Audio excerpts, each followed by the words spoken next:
Welcome to tonight's meeting of the Board of Education. I would like to first have approval of our minutes from July 22nd. I make the motion to approve the minutes from July 22nd. Any discussion or clarification on those minutes? Hearing none, all in favor? Aye. All right, any opposed? Next, I would ask for approval of tonight's agenda. Second. Any discussion or questions on that? Okay, hearing none. All in favor? Aye. Any opposed? And we don't have a special presentation tonight. So now would be, next up would be public input.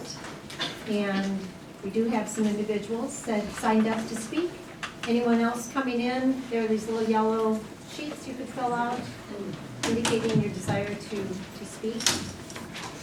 The school board welcomes, but before, just a few points of caution. This is my little disclaimer that I would like to just remind everyone what the point of this topic, this time is. We certainly welcome public input, and we thank you all for being here. Your opinions and ideas are important to us.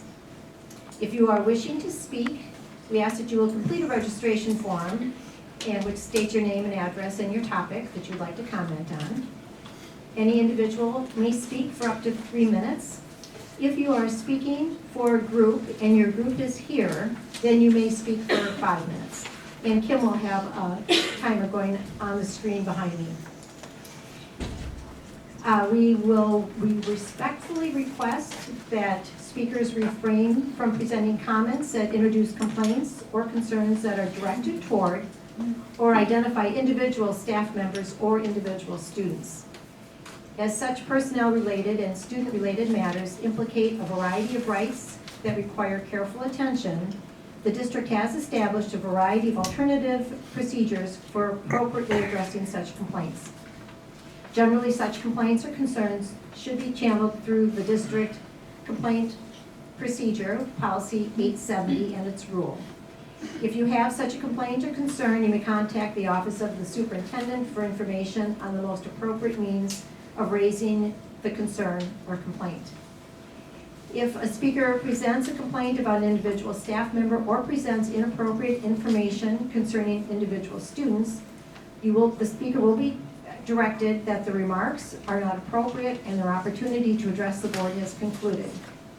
False statements or stigmatizing charges may also subject the individual to further legal action. For example, conduct that is disorderly or any speech that is obscene, threatening, harassing, or defamatory is not permitted.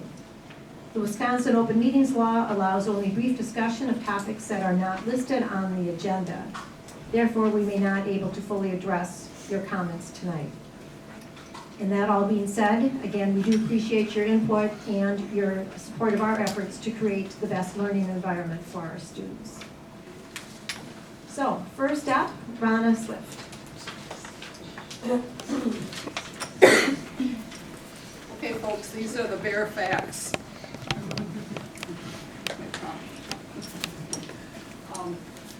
Okay, I was going to prepare a statement tonight, but I did not because I just sat through the other meeting. I want to first of all say thank you to everybody that's here.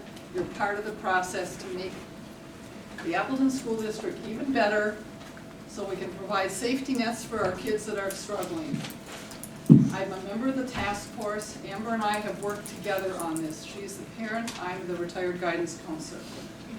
I want to make sure that the task force continues, and I think that we should be meeting monthly the way we pushed for 2 months ago, so that we can be part of the transition as we go into the new whatever is going to be going on. I want people to be aware that that chart that you saw with all the different programs, there's a lot of terrific stuff going on.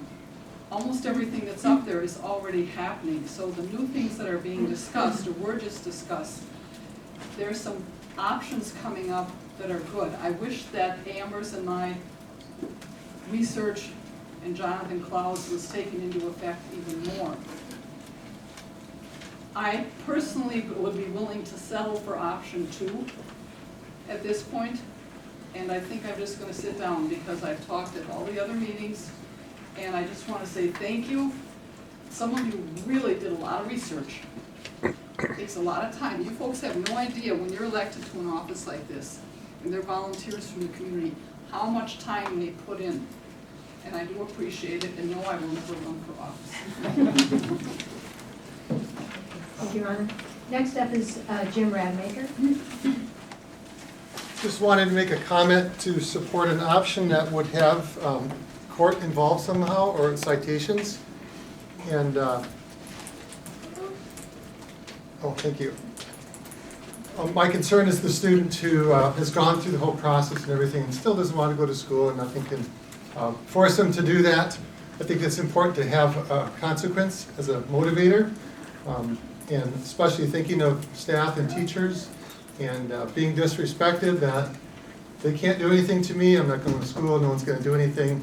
And I know a case of that when a student found out that they're not going to do anything and was pretty scared before that they were going to come before something was going to be done, and when they found out there wasn't going to be, you know, they just didn't, kind of lost all their motivation. So I think as a motivational factor alone, that'd be my support of keeping some kind of citation.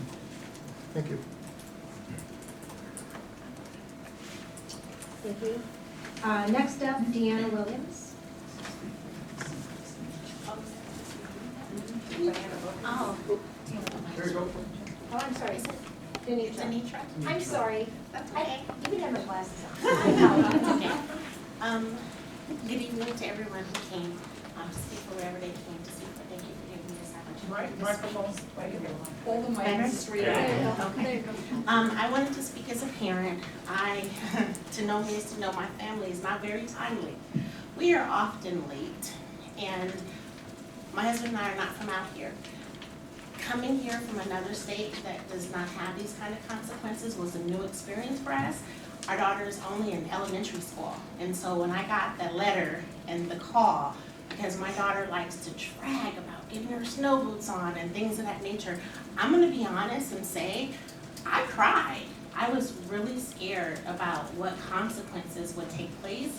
Unfortunately, I have a rapport with her school, and they gave me the, now, Denitra, don't panic, kind of a talk, but it really shook me up, just having that fear of, oh my goodness, what's gonna happen to my kindergartner for being a couple of minutes late? At the school that she's at, where they have breakfast in the classroom, is not as big of a deal for like a high school student where you might be missing valuable instructional time. I mean, all she's doing is missing breakfast, where that's just kind of a natural consequence where you're late, so now you just have to go through lunch until lunch hungry. But for me, I can't say what the solution is. I know for me as a parent, just speaking about how I felt about such punitive actions, I would be relieved to find some sort of happy medium. Something where, yes, I agree with the gentleman who spoke moments ago that I did see kids saying, okay, well, I am officially a dropout because there's no truancy court. But I also think about those parents who have talked to me, friends of mine who have expressed concern about, oh, what's gonna happen to us because our kid is a couple minutes late. I don't think this is like something you all can do about it as a district. It sounds like it's a Wisconsin policy, not, or to deem kids for the same consequences issued to a student who's 2 minutes late as a student who misses school for 2 days. It's kind of ridiculous as a Californian, but whatever. But I just think that, yeah, I don't want to end up getting a fine because my kiddo is slow about putting her boots on. So if we can find a happy medium that also gets kids to school as well and there's some sort of accountability, would be phenomenal. Thank you. Next is Lucille Christopher. Perhaps I missaid the name. Ocil? He's here. Oh, great.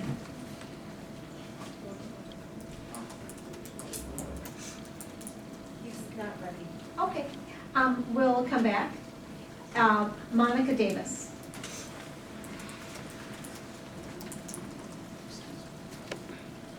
I'm here as a parent of a child who was part of the truancy, and also, actually, she never really went to truancy court, but she was taken from her school in handcuffs, and I didn't know where she was for 3 days.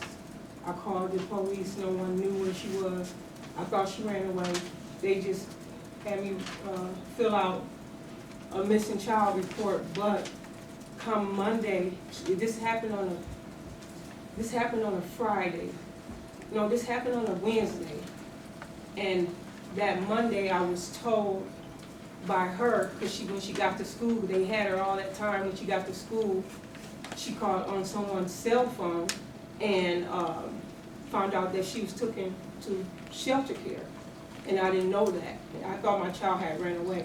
And so for me as a parent, that was scary because she was having issues. She was dealing with issues with she had to see therapists because of the stuff she was going through, as far as losing her brother to murder when we were in Milwaukee. And to be here and for her to go through that was hard on me and it was hard on my family. I just think that, because I didn't know that they can just take your child and no one tell me until she called me, and then I called her counselor. And I feel that was very wrong to do to me as a parent, not knowing where my child is over the weekend. And, that really took a lot of me as a parent.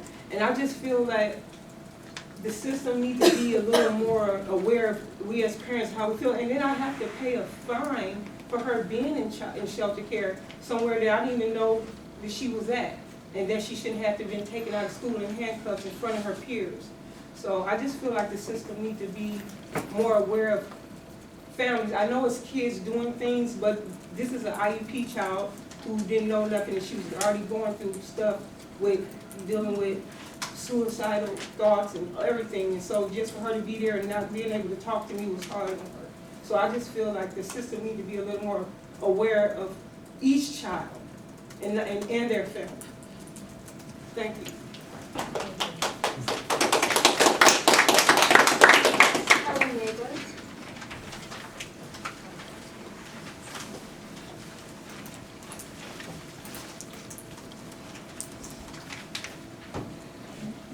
I too would support your two. And the major reason is that because Appleton doesn't have a municipal court, because a citation can't go to municipal court, it goes to the state system. If it goes to the state system, and it gets to the state system, the first place it stops is the clerk of court's office. When it stops on the clerk of court's office, because of this state rule that 17-year-olds can be treated as adults,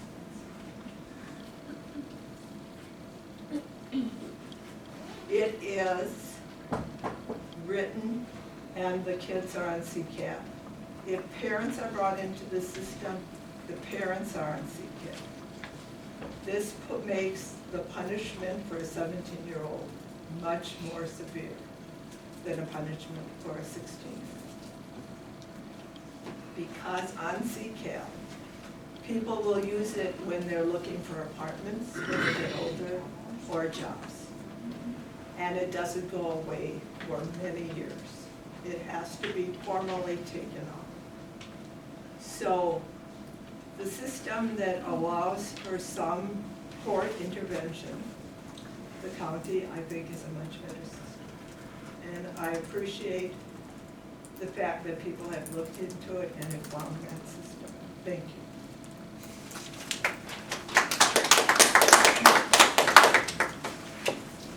Cindy Carter.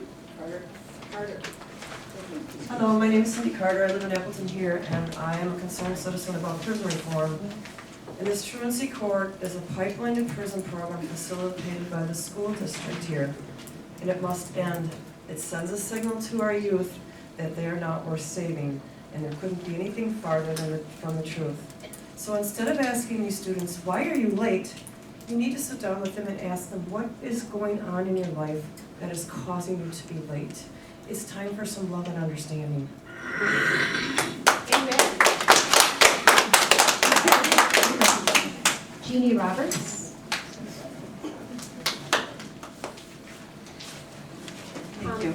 So now you are speaking for a group and the group is I'm here. speaking as president of the League of Women Voters of Appleton. Okay, so you'll have, So I get extra time. you five. Last year, the League of Women Voters took the unusual step of conducting 2 separate studies, one on public education and one on juvenile advocacy. As part of this, we reviewed the most recent and relevant research, including research on juvenile brain development using the MacArthur study, the ACEs, Adverse Childhood Experiences study, and research on the effects of trauma on the juvenile brain and behavior. In addition, we spoke with professionals from the Appleton Area School District, local county departments of human services, the Boys and Girls Club, and outside experts in the field. Both of our studies are comprehensive, resulting in positions for advocacy which are available on our website, lwvappleton.org. From our study, we determined that the Appleton Area School District is doing an exceptional job in many areas, including the areas of mental health and mental wellness, starting at a very young age, and you're all to be commended for that. We applaud your work in collaborating with outside agencies and your focus on diversity. At the same time, there are clear areas in need of improvement, and one of these has been the truancy part. The most recent research on adolescent brain development indicates that youth are intellectually at their peak in their teenage and young adult years, but emotionally and socially quite behind their cognitive skills. For those youth who have a history of trauma or adverse childhood experiences, their cognitions are clouded by their reactive/protective brain. Thus, focusing only on cognitive or behavioral methods for change in these youth is unlikely to result in consistent change. The truancy court has been reported to decrease truancy in a number of youth, but these are more likely to be ones that a professional in the youth services field described to me as the self-correcting youth who are going to change. The youth who have unmet needs, the teenage girl whose mom has to choose between food for her family or sanitary products, the little girl who stays home to make sure mom takes just enough of her drugs to not seizure, but not too much to OD. The young man who knows that his mom will be seriously hurt or killed if he does not stay home to protect her, or the young girl who is too ashamed to go to school because she can tell that everyone at school will know that her brother raped her last night. These youth are not going to change their truant behavior with cognitive or behavioral interventions. And just so you know, these are not stories I made up. These are kids that I saw when I was a mental health counselor. Their stories are all different, but they had one thing in common. They were all considered truant. These are also the kids who will be traumatized further by a bullying judge. Research shows that strength-based interventions work much better in creating long-term change rather than punitive interventions, regardless of whether the youth is traumatized or self-correcting. The League understands that in the past several years, by the state siphoning off resources, it has stretched the limits of each public school district and has expected that public schools provide more and more services while giving voucher school funds to private schools without either the expectations or the oversight required of public schools. The League believes that the Appleton Area School District has done an exceptional job in many areas, especially given the limits imposed by the state.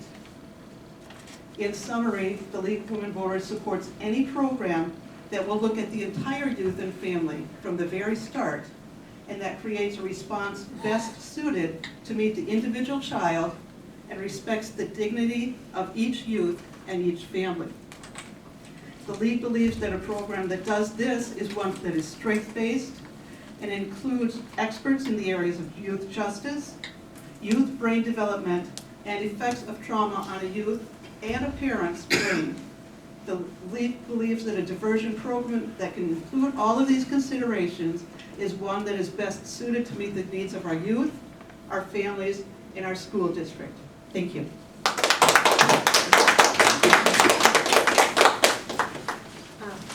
John Wiley?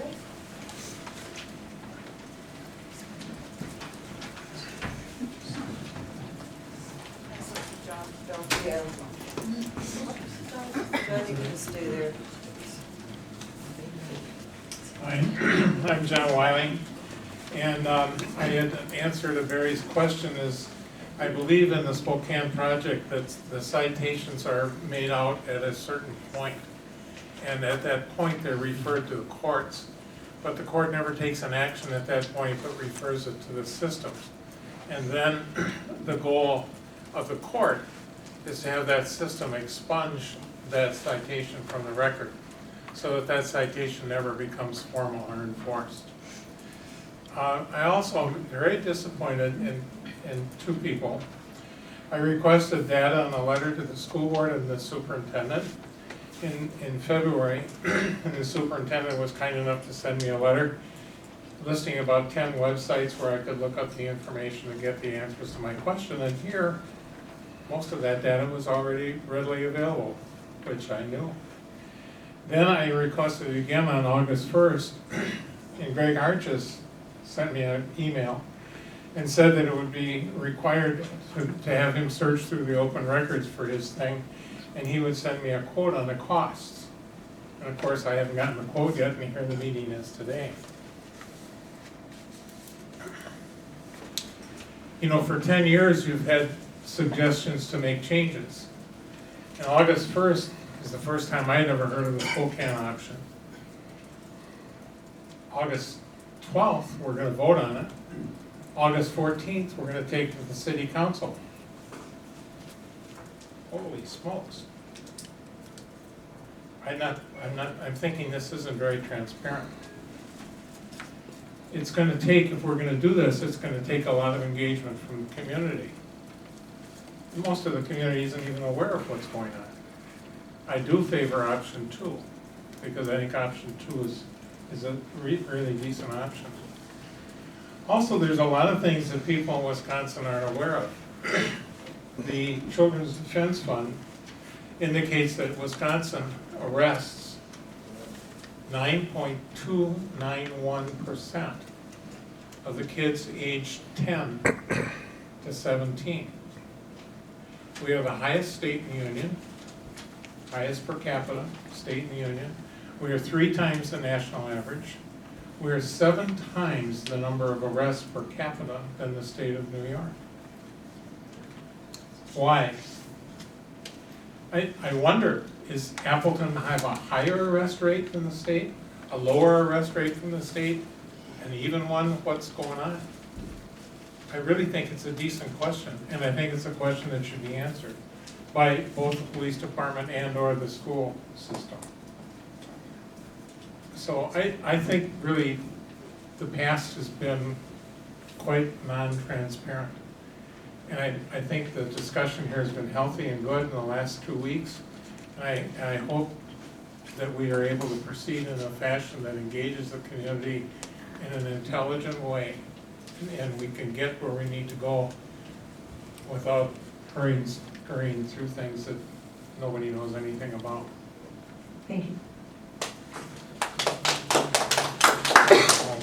Okay, and then next is O'Sill Christopher.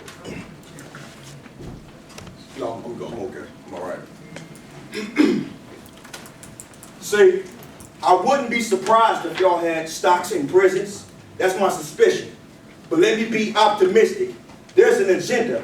Unfortunately, it involves our children, shadowed and called through the system by the school board district, kidnapped by a system, turn our youth into victims. You rather issue citations than choose to uplift them. There's no bribery that you can silence us. Truancy court plus. There's no bribery that can silence us. Truancy court. Truancy plus court equals minus us. Thank you, God. I'm displaying my disgust because I can see you're not for us or our children. Let's take the corrective approach, because punity doesn't work. Let's stop neglecting our youth. This is the great neglection. Where is our compassion for our youth? Let's not run them to the system, causing them to be victims, and poor families are the best targets to cattle human stock because they have no defense or can pay for no defense. I'm going to just speak from the heart because I didn't even finish. But I feel as with the minute and 54 seconds I have left, I believe that there is a greater agenda here. It's really not about truancy court. This is part of an infrastructure that needs to be included in having a pipeline from school to prison, from the cradle to the grave. It's bigger than just truancy court. In the community, we see this. So we're asking that if there's some compassion on this school board, because truthfully, if these were your children, we wouldn't be going through this. There would be an outcry, there would be an outrage. And so the community is not ignorant of the fact of the game and the agenda that's being perpetuated. And it's funny that how this thing is just kind of creeping back up. I thought we got the victory over this thing a few months ago, but now this thing is raising its ugly head back up. This is our future, not to be benefited off of, not to be profited off of, to say, okay, as long as we can get them into the system, then, you know, the statistics already prove that once they're in the system, there's a high probability that they may be in the system for the rest of their lives, from the juvenile all the way on up to the adult. And so when I say I wouldn't be surprised if people had stocks in prisons, because locking people up is a lucrative deal. And so I don't want to bring any railing accusations, but it's kind of funny to me that we will be insistent on trying to push this thing through, and we're not even thinking about our kids' future. But there's some type of agenda, there's an ulterior motive, and the community is not blind. And so we're asking that we just cut all the grandiloquent speaking. Let's not stop going through the formalities and just kick this thing out, because it's not working, nor has it worked, nor will it ever work. Because what's going to happen is, 7 seconds left, we're going to damage our youth, and this is our future. And if we're going to damage our future, then hey, listen, we got to live with the results. So that's that.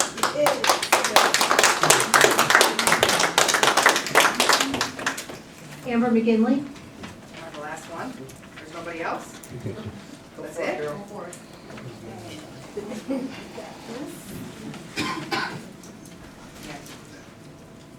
All right, so there's a lot of questions that came up at the board. So first of all, the Spokane option you guys talked about. The Spokane option is a booklet that tells you how to put it together. You don't have to do exactly what it says, okay? So you can make changes. I don't even know how this is going to be done, because my understanding of the task force is we're now going to be meeting 4 times a year. So I first was told the work was going to be done, then there went into a discussion about meeting 4 times a year. I don't know how, I believe it was on the paperwork as well, how in the world it's going to get done with that. So that is where you're going to bring in community members, you're going to bring in people that have been through truancy, you're going to bring in, you know, adults. There's an alderman that's been through truancy. So you're going to bring in those people. I've been through truancy. And you're going to have people like that that can guide these youth for the real truants. The other ones should be weeded out through the process. And I see here that we're skipping over tier 2, potentially.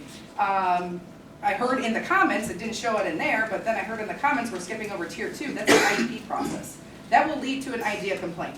You're skipping over the legal requirements. That is a legal requirement. DPI has due process hearings for that. So again, we're back to that. We're skipping over tier 3. I think you need to go through all the tiers, do your due diligence, go to the community board, and then at the very end, I think everybody could live with a referral. That is what I'm hearing. If we look at, there's the hard no court, there's the hard citations. What is in the middle of that? What is in the middle? It is a county referral. It's smack dab in the middle of the presentation. So I think everybody, the community, can live with option 2, like Jim Bowman said. That's what he found that he liked, okay? So the community's gonna bend, we need the school to bend. We don't need the citations. Citations, so the difference in what you're talking about is if you do through Youth and Family Services, it could potentially lead to a GIPS or CHIPS petition through the court process. If you do a citation, they're going to get a fine, community service and things like that. It's not gonna follow the kids like Jim was trying to explain. It does absolutely nothing for these kids or these families, but put more fines on them that they can't afford. So there's no point in doing it. And Rana also agrees with me, she didn't mention it, she wanted me to say it, that she does not want any citations. As far as the data, that transparency is not there, okay? I was told that there was no data when we asked on the task force. So there's a stark difference between there is no data and it's not accurate data. And that would have been nice to hear at that given moment. And the last thing I want you to know is if you make this decision, when the parents go to court for contribute to truancy, it is an open session. Therefore, the public can be in there. When I was in my hearing, I had a murderer or a gentleman that was in the court with McGinnis for murder, listening to my kids' information. And you all full well know now that you will make kids' information public and allow people like that in there hearing that information if you decide to go with a citation. So the only option left is two. The middle one is the right one to do. Can you do the right thing? Your time is up. Thank you.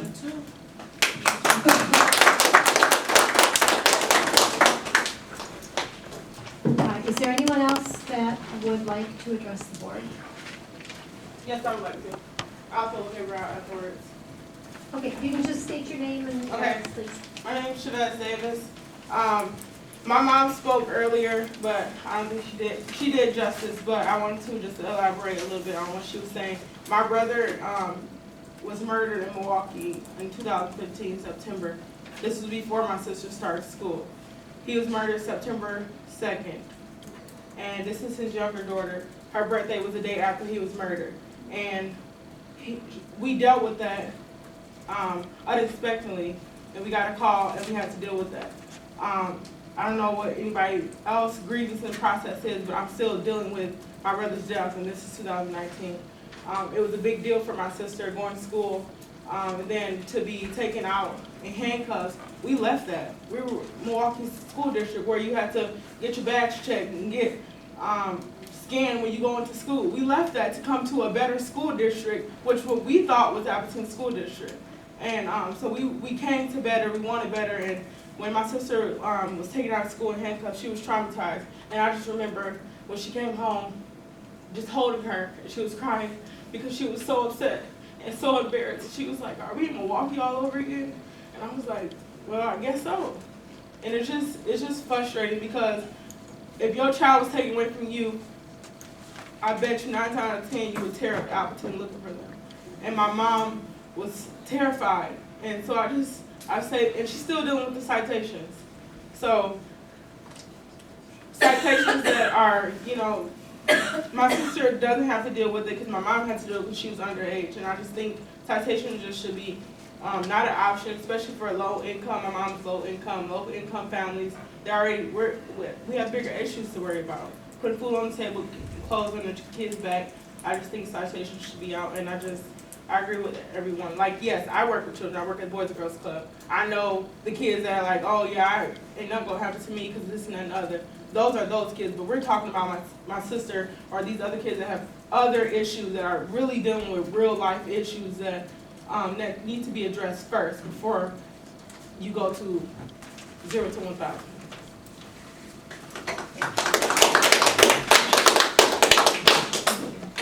So is there anyone else that would like to address the board?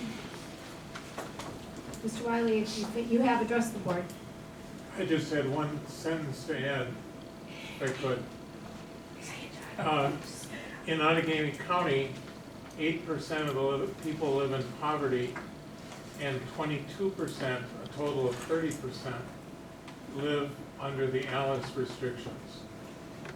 So there are 30% of the people in Appleton are living in ALICE or less income. Thank you. So, any other individuals that have not spoken yet that would like to address the board? I don't see any, so I will close public input, and thank you for your comments. We'll move on to committee and school reports. Personnel services. Julie? Oh, Barry, the report. I'm on to, sorry. There we go. This is a report on actually 2 personnel service meetings. Tuesday, July 23rd, we met And the discussion first discussion was an action item regarding our health insurance renewal. Jan Stage, representative of our consulting firm, reviewed the factors that impacted the district's renewal with WCA Group Health Trust. The renewal rate was based on the market trend of the continuing increase of health costs and the district's claims experience. The renewal rate was less than anticipated due to WCA's Wisconsin County Association's pooling of their book of business. So we got kind of a good deal. The renewal also includes the continuation of several value adds, such as significant financial contributions to the district's near-site clinic, personal health assessments, and wellness funding. It was noted that one of the only factors that can positively impact claims is employee engagement and personal well-being, which continues to be supported by the AASD wellness program. So the recommendation that came from the committee was to renew the one-year contract for health insurance with WCA Group Health Trust as the carrier. There's no recommendation to change the current plan design, including health reimbursement accounts for participating employees and or rollover provisions currently in place. We'll take an action on that this evening later. Recommendation was for approval. The second item was another action item regarding the consolidation of the employee handbook, reorganization and revisions of it. Julie King stated that the benefits of combining the multiple handbooks into one allows for information to be more easily accessible in one location. For efficiencies in making revisions, alignment of practices, ease of administration, and improved access for employees exploring positions in different employee groups. Julie King reviewed the summary of the consolidation, revisions, and additions to the employee book. There was a recommendation to approve the consolidation of the 6 employee handbooks to one employee handbook, including the reorganization and revisions outlined in the item with the one exception of a family sick leave, which was postponed for further discussion at another meeting, which I'll report on right now. The motion was passed, and we'll be acting on it tonight.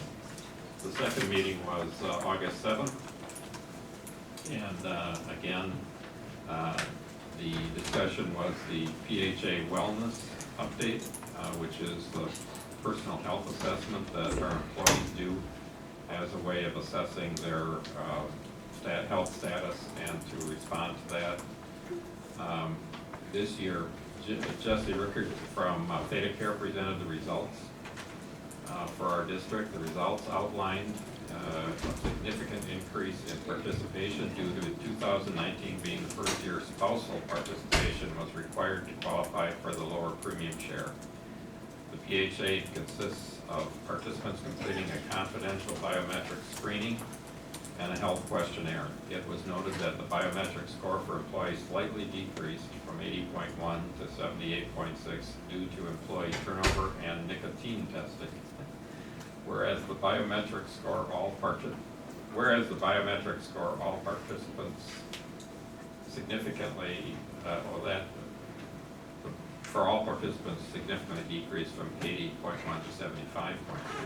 This change is attributed to the lower scoring spouses, many of whom are the male spouses of our teachers, which was 70.4. In that population, positive nicotine test along with a change in blood pressure standards accounted for that. The PHA data provides participants with personalized results, promoting personal health awareness and highlighting opportunities to improve health. The aggregate data is also used to drive district wellness programming. As an added benefit, Connected Care Clinic provides outreach to participants with health risks who have indicated a readiness to change. Providing a comprehensive wellness program coupled with participants engaging in wellness activities contributes to overall employee well-being. It's one of the few ways that we can mitigate future healthcare expenses. So that was a discussion item, and the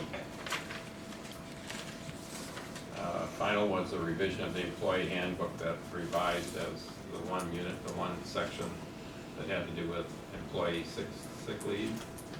It removed the maximum number of days that sick leave could be used for a non-serious illness or injury, and there was a discussion regarding whether that change would have an adverse impact. And Julie shared that absences would be monitored for excessive or questionable patterns. And she shared that the revised language is mutually beneficial to outlining expectations for the general use and sick leave, which is more manageable as a broad category. So recommendation was made for approval of the consolidation of the 6 employee handbooks. And again, that'll be on for motions for approval later in the meeting. Any questions or clarification? Thank you, Barry. And then we have, so that's it for our committee and school reports. So we'll move on to school services, student services. And the first item is the advisory truancy task force update and the developed. So I would like to make a statement. Sure. The formation of the Advisory Truancy Task Force was recommended to the Board of Education by our administrative team to assist the district in developing a process that would better support students and families who experience challenges with attendance and truancy. Our intended outcome was never to recreate the previous school-based truancy court system, but rather to develop a better, more responsive approach to support students and families struggling with attendance challenges. I believe that the proposed attendance restorative practices continuum, which is the foundation of each of the 3 options, has achieved that goal. However, I do believe that option 2 would best serve us given where we are in our journey. As with any complex issue, there are many different opinions represented around the table, whether it's the Board of Education, our own staff, our families, or the members of the Advisory Truancy Task Force itself. As co-facilitators of the Advisory Truancy Task Force, Polly Bogart and Polly Mua have done a phenomenal job of bringing the task force members together, developing norms of practice to guide meeting protocol, reviewing promising practices, and then taking critical input along the way to get the work ready to present to our Board of Education for their consideration. That was a monumental task under significant time constraints, and I am grateful for their work. I would also like to thank each member of the task force for their time, their energy, and their commitment.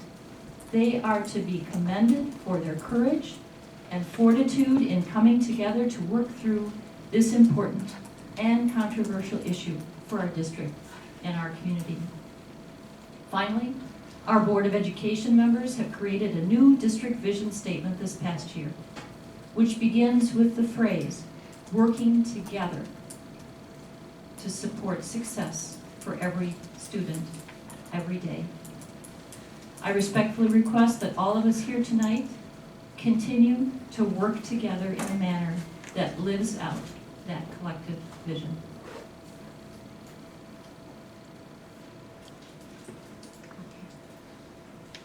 All right, thank you, Judy. We've already had extensive discussion on this agenda item, but at this time, are there, and just to reiterate, as Judy has said, that all 3, so we have 3 options before us, and shortly I will ask if there's a motion if someone would like to move forward one of the options.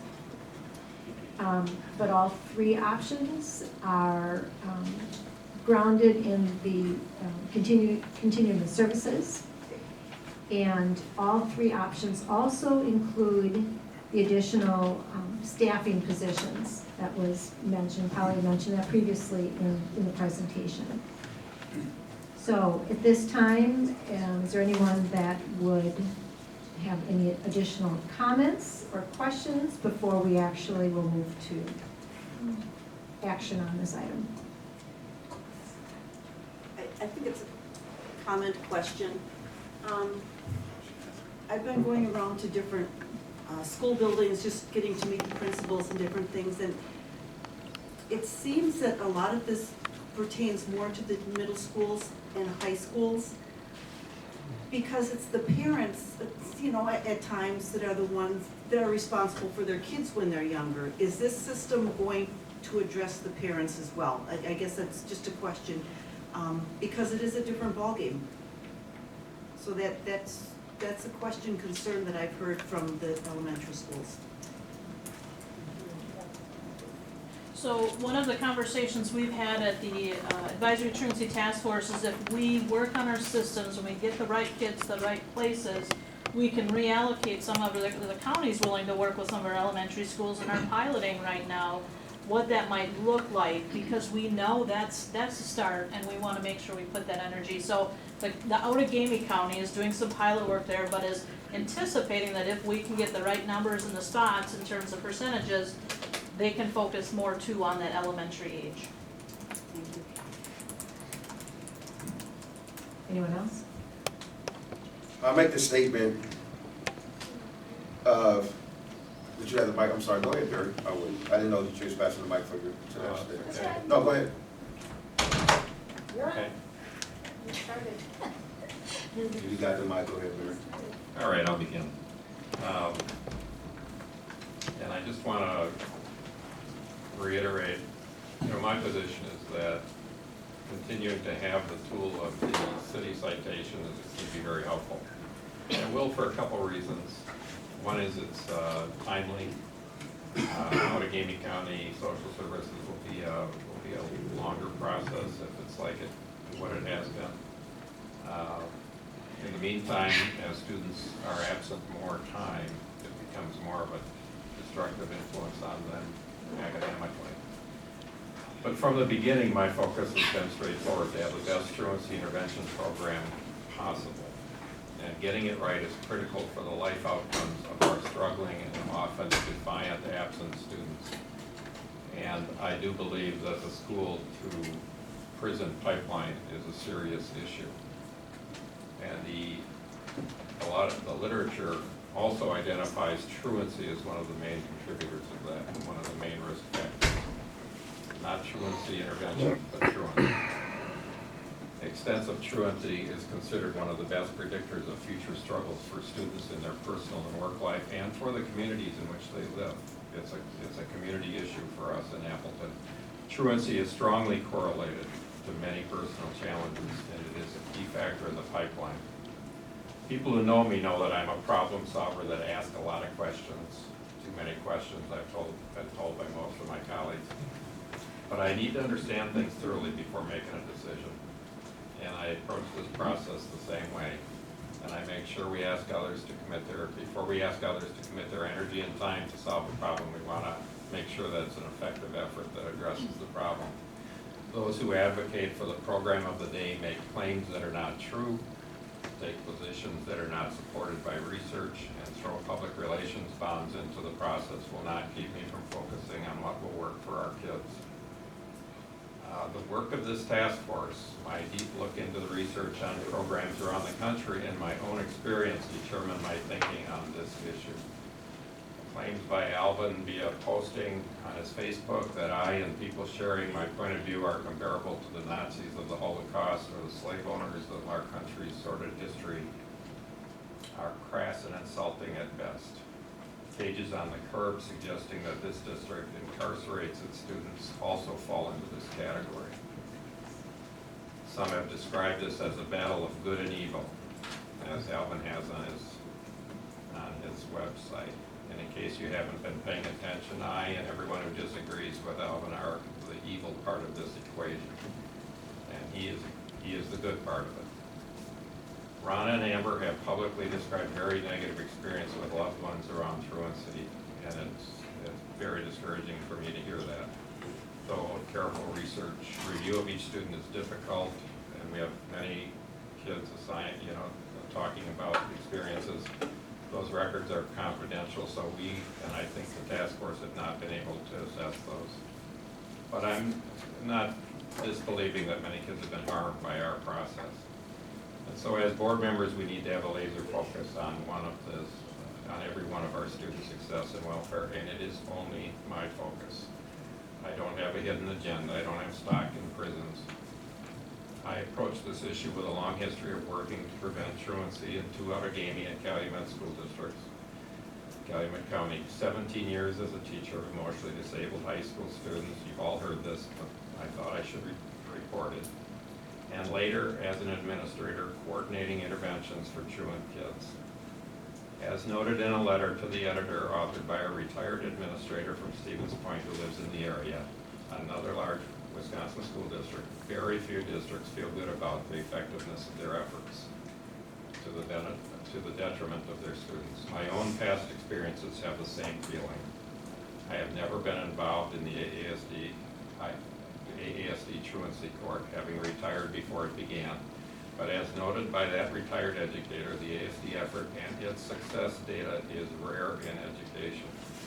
The facts are clear. We have a lower absentee rate, and even if you factor in some kids who may have left the district, it's still significantly lower than others. We also have significantly lower absentee rates for marginalized students than those same districts. We have credible evidence that due process rights were not properly observed in the early years of truancy court. That's a concern. That unique student needs are not always identified, as Amber has pointed out. That's a concern that needs to be addressed. And that inappropriate and harmful comments to our students were a common occurrence in the proceedings. Having heard these troubling stories by several students and families, I wholeheartedly supported the work of the independent reviewer and that of the task force that is now focused on eliminating these problems. The research shows that environments where positive adult relationships are established with kids, at-risk kids particularly, that it's crucial to combating absenteeism as well as promoting achievement, mental health, and school safety, and preventing the school to prison pipeline. Contrary to the false narratives of the way this district treats its students, the AASD has robust programs for our students at risk of not graduating. Examples are the credit recovery program at each high school, targeting hundreds of kids, led by caring teachers, most of whom support and depend on an effective attendance program to get the kids they care so much about to be in school each day. And that came out in several of the truancy task force meetings where STAR counselor and our track leader talked directly about that and how important it is. Extra support classes designed for students who struggle academically are available in all our schools. A comprehensive range of options for special needs students that is among the best in the state. Alternative high schools for struggling students and for expelled students. An unprecedented range of public charter schools employing a wide variety of instructional approaches. A career-based learning process that engages all students in exploring and planning for future careers. Local business mentors and businesses are critical components of this. Extensive technology programs, internships, and apprenticeships. And I can't praise John Wiley enough for identifying the importance of this, particularly to all our students. We have the STAR program to support our culturally diverse population, done in conjunction with many schools, other districts, and agencies. Staff development training for all our staff in culturally and linguistically responsive teaching was started years ago in collaboration with African Heritage Inc. and national expert Shiraki Holly. We also have positive behavioral intervention systems designed to create positive, bully-free, and harassment-free learning environments. Staff development focused on the importance of relationship building and exemplary early childhood programs to foster better readiness for schools entering the program. This district has done a lot, despite what has been portrayed. Educators of this district and many past and present Board of Education members have worked alongside the AASD community to create these opportunities. These are the same dedicated, caring ASD staff who are now portrayed as uncaring individuals cruelly hurting their students. The work of this task force has been to review and, if needed, add to the sports listed above and to make sure they are accessed when appropriate. Totally support that. Other things we know, and I won't go through the statistics, but they're there, and they're pretty impressive. And anyone objectively looking at it would agree. And the data is pretty clear for the last 5 to 10 years. As we problem solve this issue, and I would point out the Appleton Police Department reports a similarly significant reduction of juvenile arrests in our community over the last few years. As we problem solve the issues raised regarding this issue, we must seek to maintain the effective system while addressing the concerns raised. Truancy court is only one important factor of this success. It is an effort with many dimensions. Our community has no throwaway kids. We must responsibly work a system of support, relationships, and consequences that keep them out of the pipeline to failure. And most of the individuals who've talked against this policy have talked about the 10 to 15% that shouldn't be in our schools, the 3 to 6% that Jonathan Cloud's approach doesn't touch, the ones who should just be suspended and expelled, as was commented by someone in the audience at one point.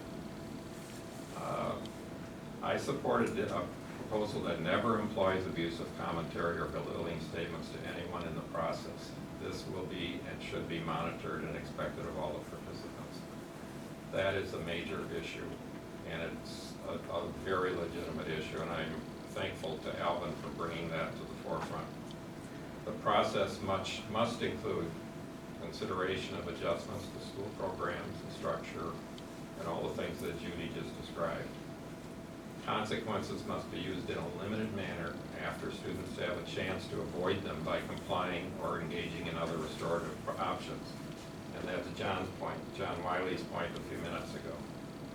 And I think it's embedded in what our expectations should be for any program.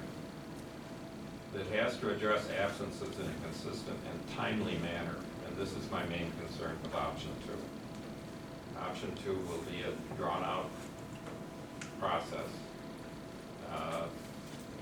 I don't believe Outagamie County Social Services and Calumet County Social Services necessarily is equipped to deal with the numbers of kids that might be involved and could use support. Because there are a lot of other kids coming to them from different sources. It has to address absences in a consistent and timely manner, and that's to keep them connected to education and learning. What often happens is a student starts to miss a class, and within about a week, they're behind in the class, and then it extends for more weeks, and by the time you get a handle on it, at the high school level, they've lost the chance to be successful in that class. It's very difficult to come back when you've been out of the class for a period of time. So the timeliness of this is very critical for the success of the kids. And once they start losing credits and so on, they get turned off the school, and then you're looking at a dropout. And finally, we have to utilize community resource, including county human services. And it's a wonderful resource, and they will bring and should bring and can bring a lot of things to the table. But the entire spectrum will make it work better. And in the past, despite the objections of the personality of the judge that was involved, there was a constant connection with kids along these lines, actually. And there was actually, when you look at the data of how many kids were actually cited and how many actually had to pay the fines, it was a relatively small percentage. And that's been documented by the data that's somewhat in dispute, but that is what the data points out. So I believe the system that maintains the availability of all the options, including county and municipal referral, used with restraint, will create a model program for AASD, and more importantly, will avoid the negative consequences of school failure for all our students, and it'll keep them out of the pipeline to prison, which is our concern, my concern, and always has been. despite what has been implied. So with that, that's my thoughts on it, and I appreciate you listening. It feels good to have an opportunity to say it, even though it may not be the most popular point of view around. I want to extend my board, I'll let you speak, especially if you're going to reference Alvin. I would rather hear it now so I can respond back. Well, I would like to speak, although I'm not going to reference you, but I respect that you generally like to go last. I haven't, is this working? I haven't really been able to understand why we needed both a referral to the county and a citation. Barry raises the issue of timeliness, and he's talked in the past that that's based a lot on his previous experience as an administrator, and I respect that, but he's also pointed out that he retired many years ago, so I don't know whether or not his concerns are valid. I am not an educator, so the lens that I bring to this is as a healer. That's what I do. And I feel our community needs to move forward together from this. There is a long and shameful history of using punishment to educate, of the use of a stick. Citations, I believe, were too often used as punishment. That was the mindset behind them. Our truancy court broke children, and I personally, as a board member, take ownership of that. And that's why I feel we should move forward with option 2.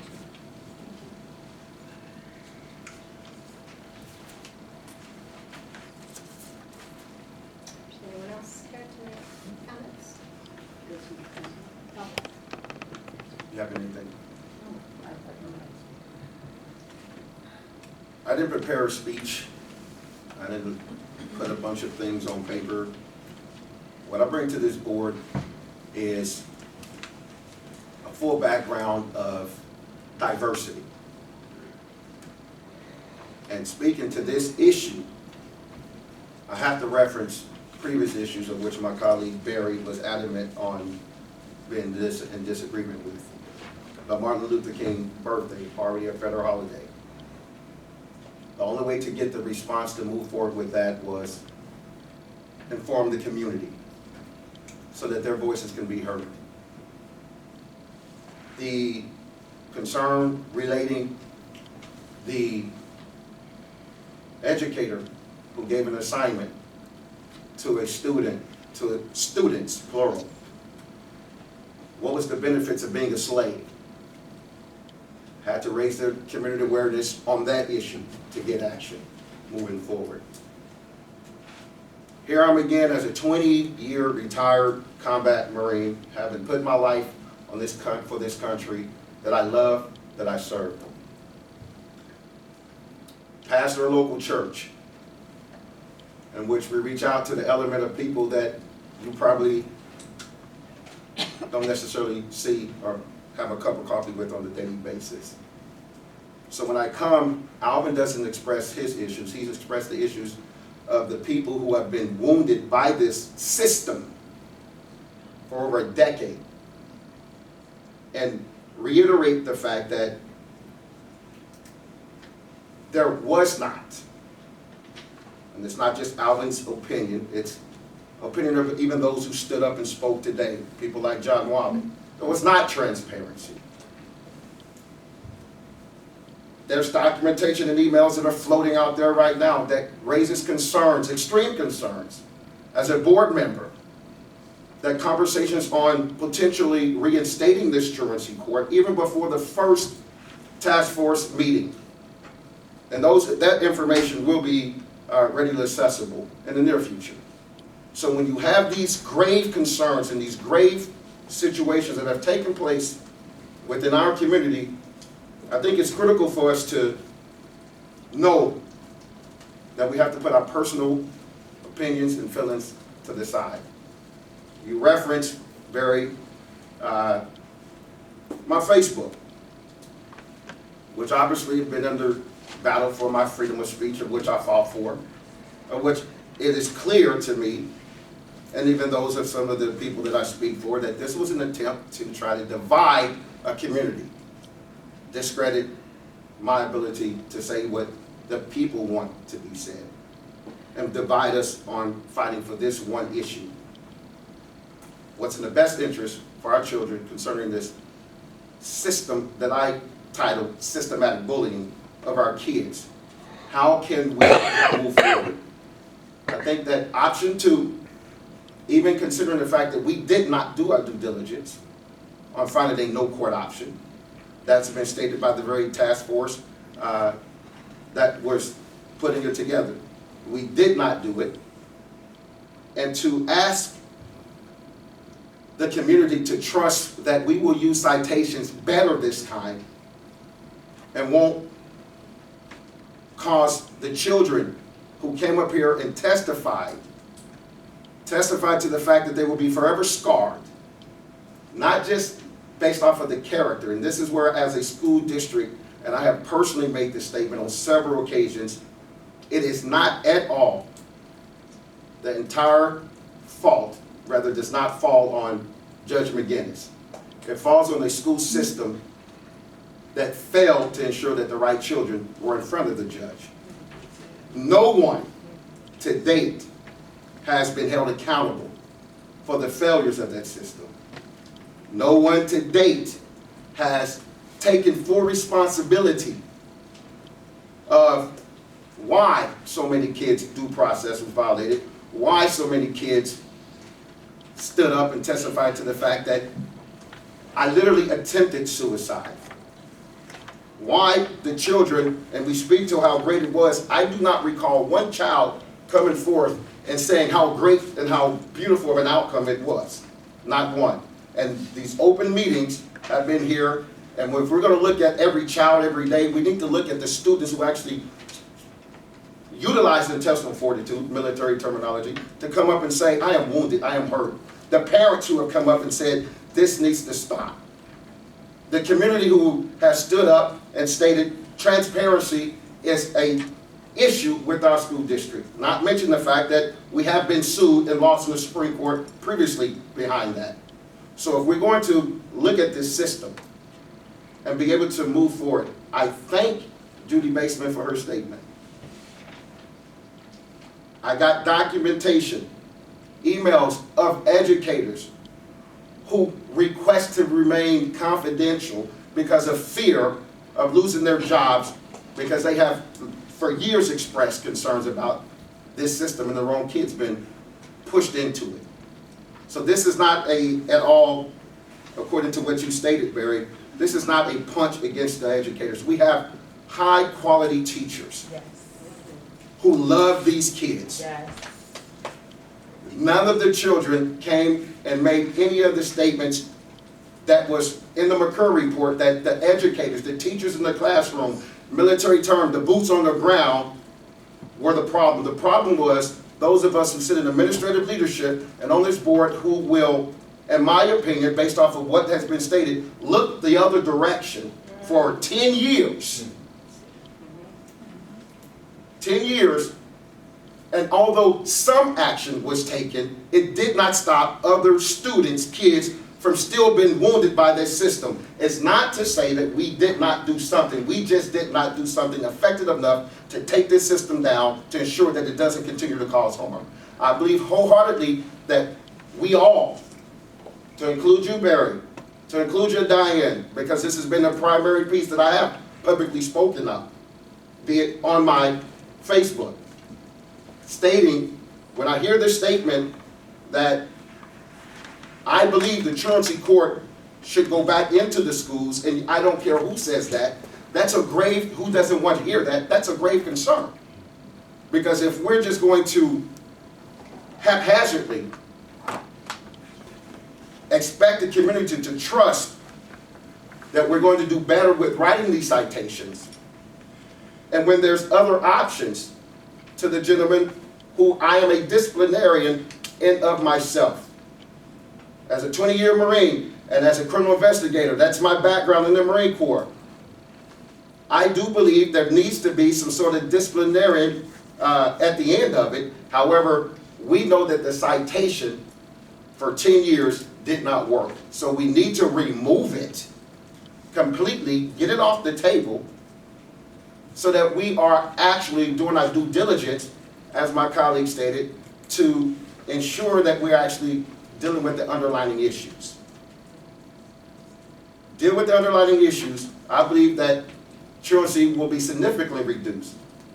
I was one that was a strong advocate until I started dealing with this system. And my son can attest to it. I was a very strong, heavy-handed disciplinarian until I started listening to people like Jonathan Cloud. And still people, until I started sitting down, literally having a cup of coffee with people like Rhonda Swift, who was a very strong advocate at my previous statement at the graduation, who was strongly against what I said at this current statement, to better to say, in spite of our difference, let's sit down and let's have a conversation about what's the most relevant for our children. And to see that, yeah, there is research. Alvin personally has to change the way he is disciplining his own household.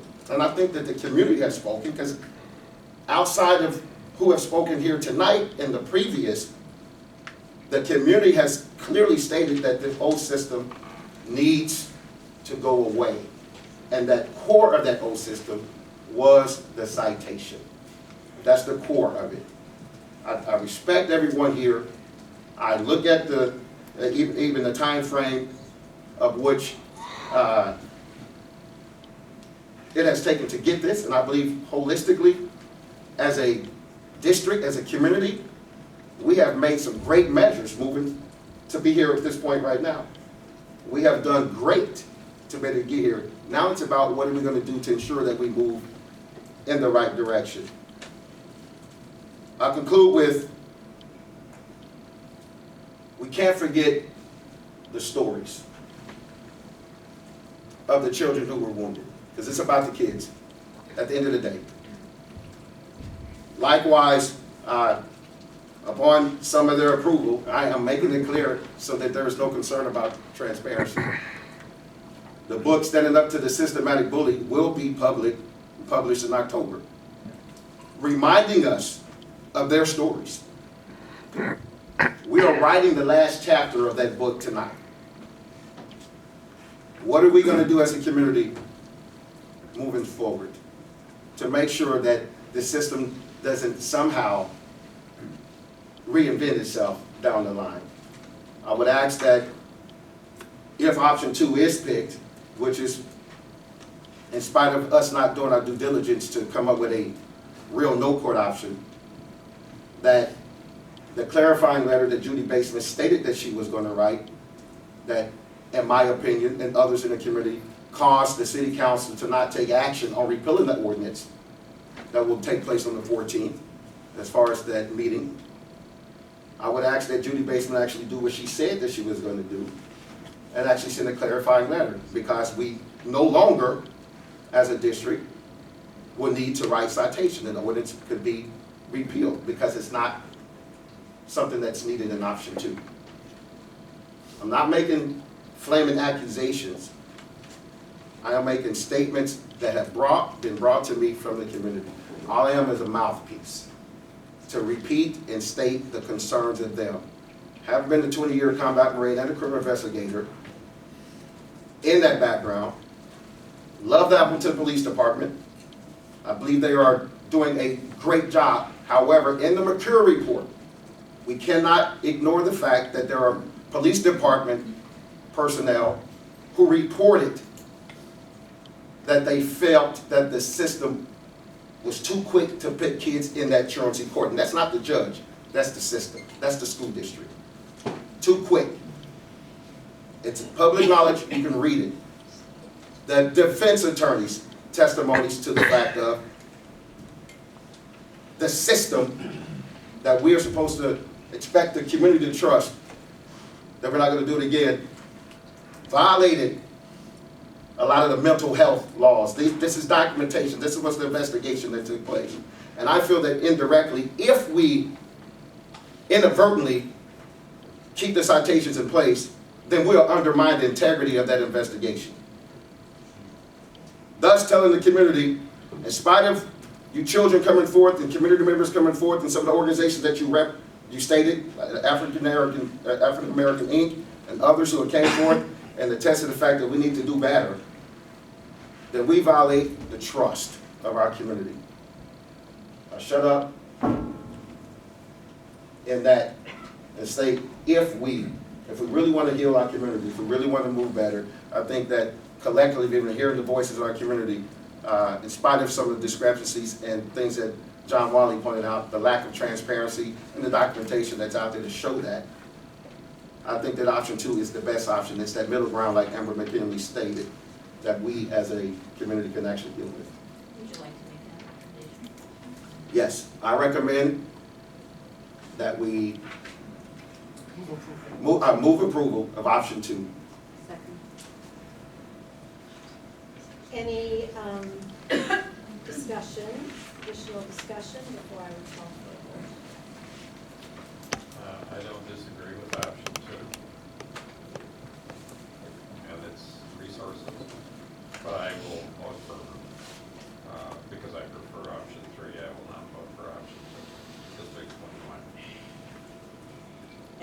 And I guess if I could maybe amend the motion to make sure that we as a board review how this is going at least after a year. To see the data? So that would be an amendment that you would be putting forth, and that would need a second, and an approval by the majority of the board before we could vote on the option. We'd have to approve the amendment first. Could we have discussion? I think, only because I think Polly said that she was gonna bring it to the board twice a year. So, Or did you say to the board or just Yes. to the task force? Okay. no, to the board. Okay. I would say to that thing from an amended perspective, because again, this is a community issue, that the community is aware of how, because data was a problem. The community, those of our community partners are aware of how we're measuring this, and they have the ability to be able to see the success that we're having. Because we don't want the same concerns of the data being not accurate. And if it's not successful, how much? If it's not successful, one thing that we do know, the past 10 years has been completely unsuccessful. Okay, before we go down that, are you making an amendment to the original motion? If it's not I'm not trying to perfectly put you on the clear, no, spot. I think it's important that we follow through. If the buck is stopping with us, I would like to make sure that we review it in a year. So your amendment, so the amendment would be to approve that Option 2 with the clerk, that we review, have an open discussion about the results in a year.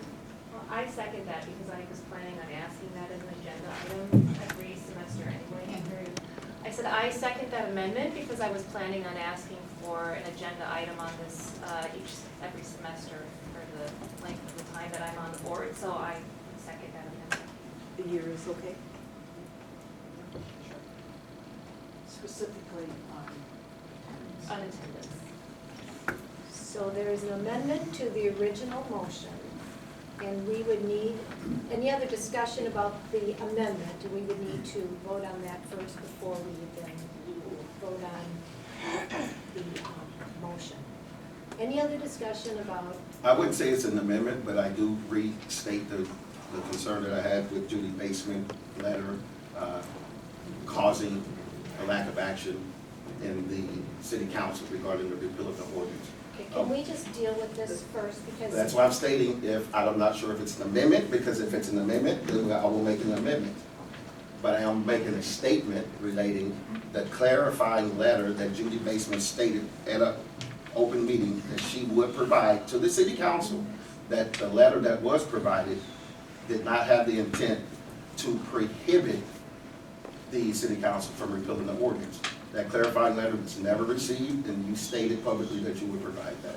So my question to Judy is, are you willing to provide that letter, even if it's not an amendment? What I would say is that I did communicate with Kyle Loebner. Communication in the letter is just two different. And let Would you him like know. another mic? Sure. There's one right So I did communicate with Kyle Loebner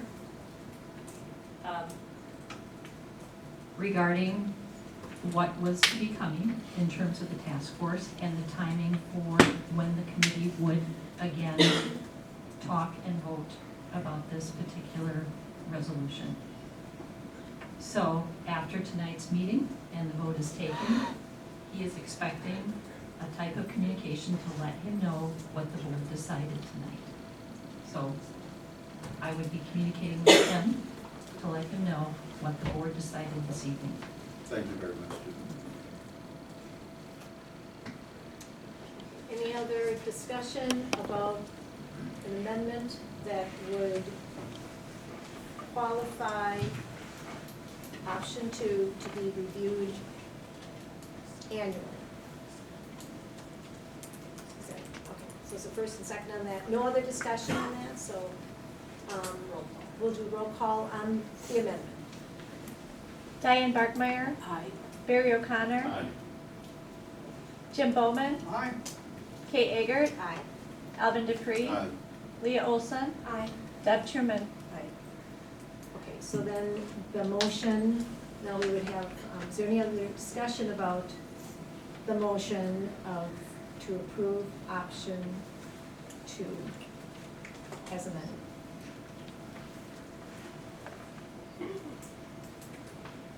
It looks like there are no other comments. Roll call, Kim?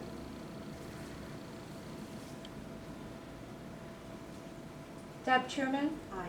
Leah Olson. Aye. Alvin Dupree. Aye. Kate Eggert. Aye. Jim Bowman. Barry O'Connor. Nay. Diane Barkmeyer.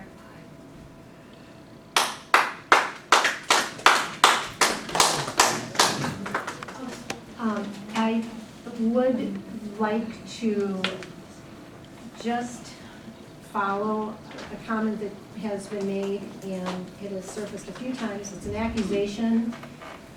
Judy also spoke to it, that there was some pre-planned that the truancy court would come back, and that there was a meeting that would prove that to be the case. I want to respond to that. There was indeed a meeting that Judge McGinnis had been invited to. It was not to discuss reinstituting truancy court. And all board members had received that communication, but clearly there was no preconceived plan or meeting about reinstituting truancy court, a meeting between Carrie Schneider, Mary Gerbic, and Judge McGinnis. That The is email that just was shared not with, true. with the board from Amber McGinley clearly made the statement, and it can be shared. I mean, you're gonna respond, I'm gonna respond as well, because we're all voting members on a 7-member board. The email from the community raised concerns, even if what you're stating is there, and those emails, like I stated, will be made public. When there is a statement from a judge who is stating that we need to look at another judge to take on the responsibility of truancy court, that raises a concern from the community.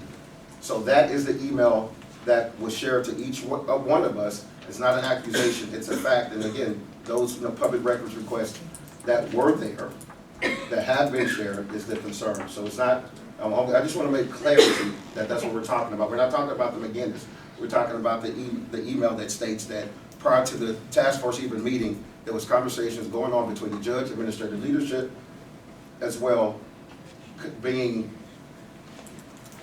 stating that we need to find, what was the judge's name? Carrie Schneider, as a potential successor to Judge McGinnis. If those type of conversations are happening in the community and it's been brought to me, then I'm going to ensure that we at least address the concerns. And as a district, I think we do have due diligence to at least answer to those concerns. Okay, well, at this point, I will just agree to disagree with you, Well, because that is. that's good. Disagree with the emails, not me. Okay, great. Is there anything else before we move on to business services? I would just like to make a request that moving forward, we approach attendance in a positive manner and maybe cease some of the theatrics, because we have a serious concern that we want our kids in school. And there are some that find it more difficult than others. We have a process that I think is research-based with attendance matters. We have people that have been working on it. I was told by someone that they've been working on it for 4 years to improve. we need to, sometimes the word fidelity is being used in a derogatory term, but I think we have to stay true to what we're going to do, and we have to monitor the progress. If there's an issue, we have to solve that, and there might be, we're not perfect. There's not gonna be perfection.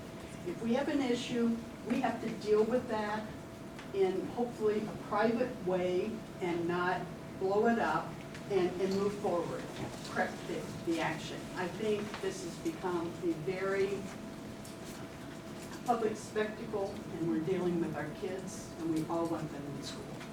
So, Totally agree, it's a public spectacle when you handcuff kids and you march them out of school. That's the spectacle. we're moving forward. So that's, it's easy for you to move forward, but talk to the victims that are still suffering from it. Okay, I think I would like us to move on to business services.